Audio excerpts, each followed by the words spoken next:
Assalamu alaikum warahmatullahi wabarakatuh. Alhamdulillahi rabbil alamin wal aqibatu lilmuttaqin wala udwana illa ala dhalimin, amma ba'd.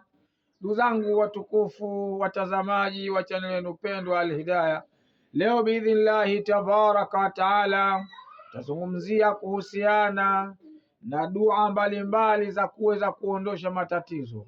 Kwa nini nizungumze hayo? Kwa sababu ni kwamba katika hii dunia haiwezekani hata mara moja mtu kukaa bila kupatwa na jambo, bila kupatwa na mtihani.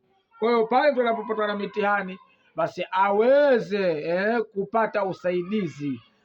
Kuna mwingine anataka sana aombe dua, lakini hajui aombe kwa mtindo gani. Kwa kutokana na hilo, wanachuoni wetu wameelekeza. Nilieleza somo iliyopita namna ya kuisoma surati Yasini kwa namna hiyo. Leo tena nitaieleza surati Yasini kwa namna nyingine inayofana hiyo. Ni kwamba mwenye matatizo yaliyomzidi, basi ni kwamba yeye kwanza ataswali rakaa mbili, kisha atata istighfar, astaghfirullah wa atubu ilayhi, astaghfirullah wa atubu ilayhi mara 100, kisha thumma yusalli ala nabii sallallahu alaihi wasallam atamarra, kisha atamswalia mtume sallallahu alaihi wasallam mara 100, kisha baadaye atasoma surati Yasin. Kama inavyojulikana, surati Yasin ina mubini 7. Kwa kila mubini ya kwanza asema, ukishafika ile mubini ya kwanza, thumma qra dhikra tali, kisha utasoma ile dhikri inayofuatia, na utasoma salamu qaula min rabbir rahim. Sasa mara hii utaanzia juu, unaisoma mara 777. Mashaallah. Thumma takmili qiraata sura, kisha kamilisha kusoma sura min haithu waqafta, pale uliposimamia pale. Sasa utaendelea ila mubini thani, mpaka kwenye mubini ya pili. Thumma iqra dhikra tali, kisha soma dhikri inayofuatia, nayo ni salamu qaula min rabbir rahim. Unapunguza sasa, unaisoma mara 666. Kisha utasoma tena surati Yasin, utaendelea nayo mpaka mubini ya tatu. Utasoma tena salamu qaula min rabbir rahim, salamu qaula min rabbir rahim, salamu qaula min rabbir, mara 555. Mashaallah. Kisha utaendelea tena kusoma sura. Ukifika kwenye mubini ya 4, utapunguza tena, utaisoma salamu qaula min rabbir rahim, salamu qaula min rabbir rahim mara 444. Kisha utakwenda kwenye mubini ya 5, utasoma tena salamu qaula min rabbir rahim, salamu qaula mara 333.